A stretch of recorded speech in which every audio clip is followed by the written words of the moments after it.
love this, I love this. So I'm not quite sure whether this is Discworld or Season of the Wits, but in any case, hello and welcome back to Season of the Wits and me being behind on my personal schedule. So Season of the Wits, according to my uncle Google, and Google never lies, encompasses the months of August, September, October, and November. And because, that suits me, so. And me being true to myself, I am, again, behind on my own personal schedule. Yeah. In any case, hi, hello. If you watched my previous video, I was gonna read another book that is basically 2 books in one, but I was too excited to read this one because this is also Discworld. This is Tiffany Aching's Guide to Being a Witch, and this is a special edition.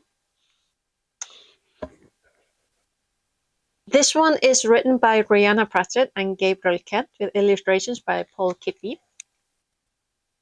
And this is just absolutely gorgeous. Look at those edges. They are just gorgeous. In case you don't know, the Discworld is originally written, designed, created by Sir Terry Pratchett. And Sir Terry Pratchett is the T-H-E, the reason why I actually like the English language, why I am interested, why I speak it to begin with. Literally, this man, his books, the reason, hands down. And sadly, he has passed away. He, goodness, what year was it? Too soon. Honestly, too soon. He was diagnosed with a rare case of Parkinson's. But the Discworld has passed on, and I believe this is the first book released, Discworld book released since his passing. And Rihanna Pratchett is his daughter. And this was nice. This was such a nice revisit. Like, yeah, going back to Discworld and, kind of re-meeting people. Meeting again with characters that you know love. Tiffany Aching is the youngest witch currently in the Discworld canon, and she is the witch of the Chalk. I don't know how to pronounce it. But yeah. And under the cover, pretty. What I wanted to show you. Oh goodness. Is this. Look at all those witches. I love it. And yeah. Here are the Terry Pratchett, Rihanna Pratchett, Gabriel Kent, and then Paul Kirby. So strictly speaking, so this is a non-fiction fiction. And not to be a gatekeeper, but this is more for Discworld fans than normal people. I'm gatekeeping, I'm so sorry, but this is so Discworld that you do kind of need to read the Discworld novels in order to connect and understand. Otherwise, like this entire thing isn't going to make sense because you aren't being introduced to the characters, you're being reintroduced, you're getting to know them better.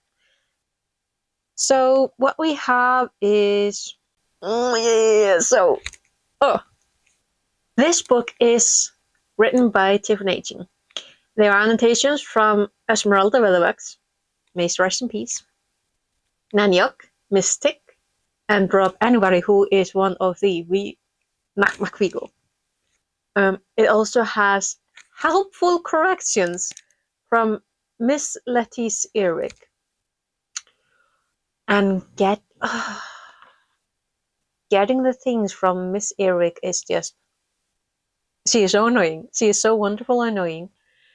She is a stereotype, and if you know anything about magical practice in Round World, she is a very familiar character. She is the Golden Dawn Wicca type of character, and sadly for her, that doesn't quite work on the Discworld. It may work on Round World, perfectly fine.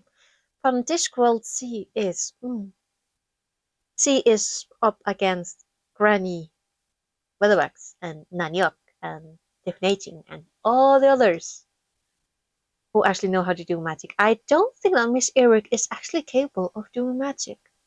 So magic on Discworld has developed basically.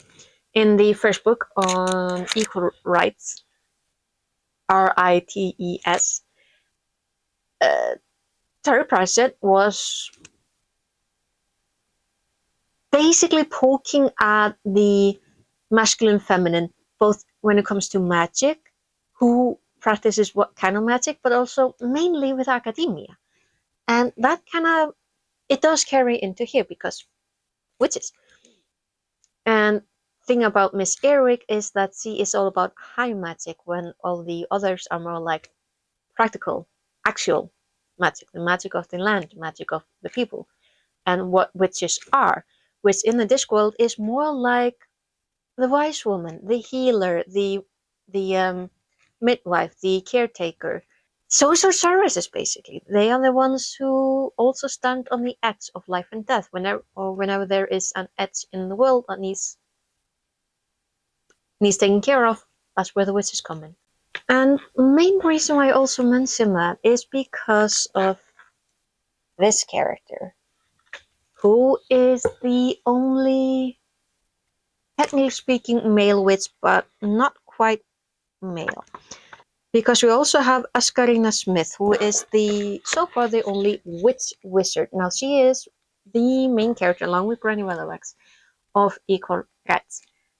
And absolutely a fantastic character. Now another who was it in the probably in Shepherd's Crown. We get Jeffrey Swivel, this lovely person here, who is actually non-binary.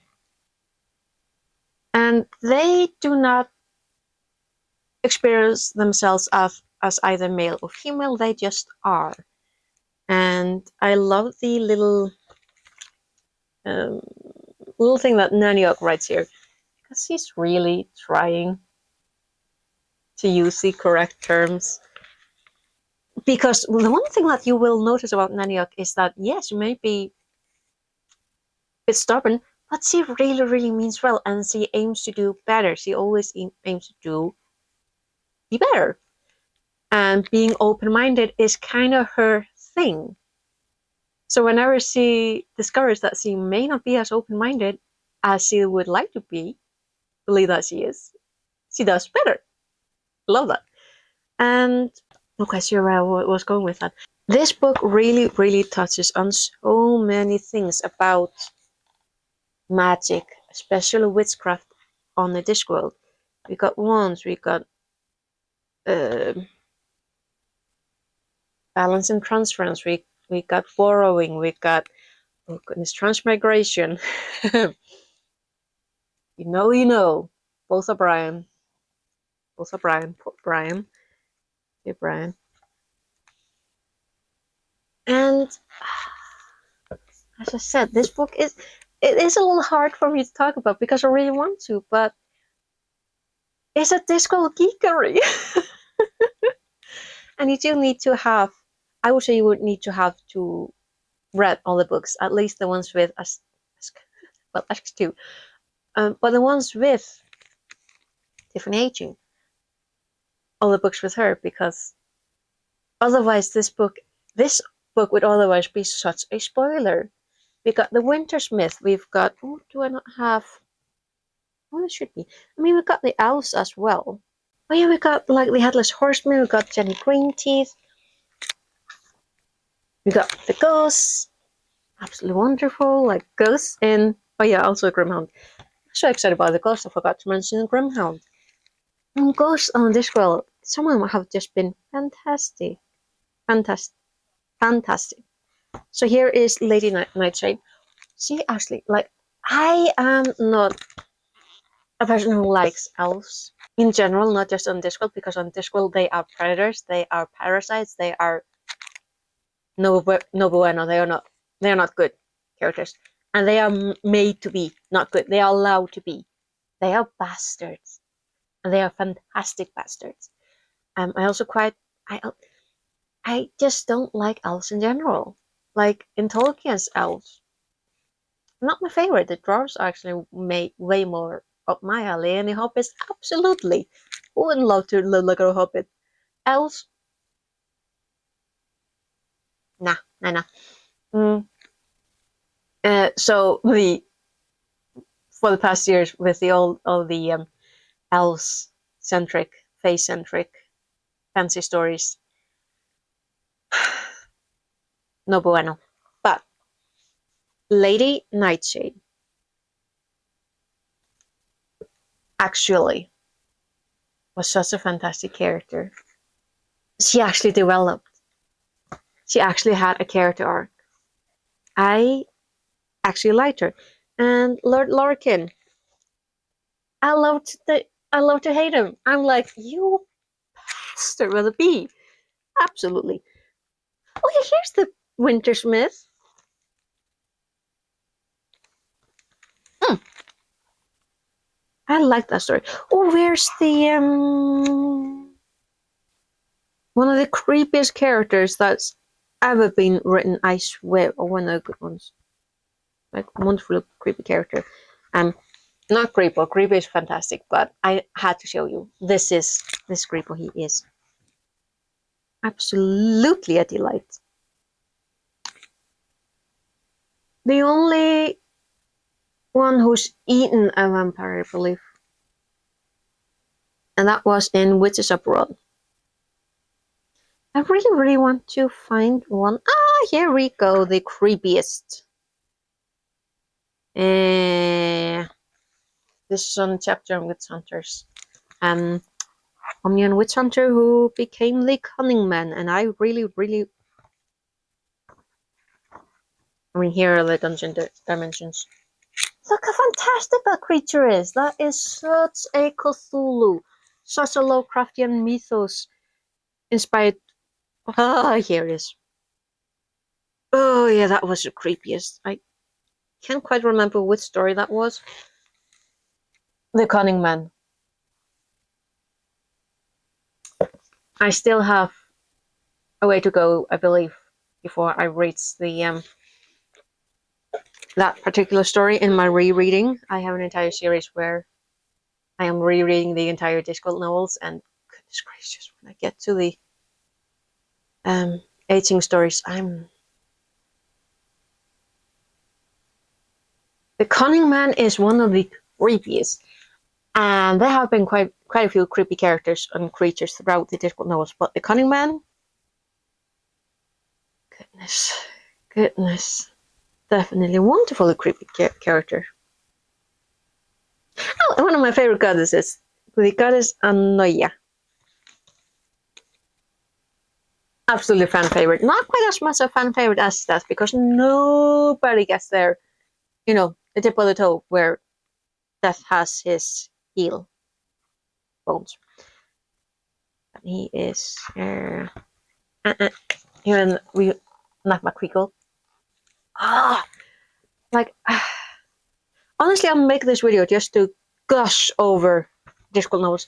I mean, look how he got the Baron Saturday and Miss Gogol.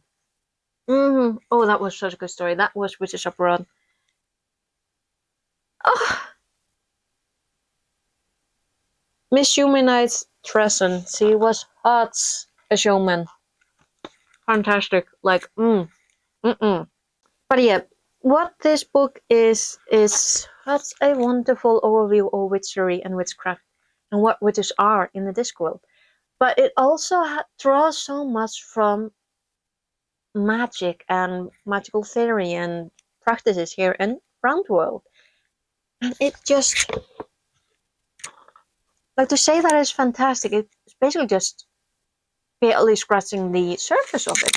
And honestly, if you have something like a history of magic, witchcraft, and the occult, gorgeous book. My nephew actually gifted this to me one Christmas, and I love it. It's such a gorgeous book. Let's see. Oh yeah, this literal scene from Midsummer Night's Dream by Shakespeare. Literally, lords and ladies. Classic water genius, absolute genius. Anywho, so when it comes to seasonal wits, it is reading everything that has to do with witches and wizards and sorcerers. Anything to do with magic and magical usage. And when it comes to Discworld, there is an entire line of books that has to do with witches, witchcraft, and all of that. And I literally, yeah, like I said, making this video just to talk about this book a little bit.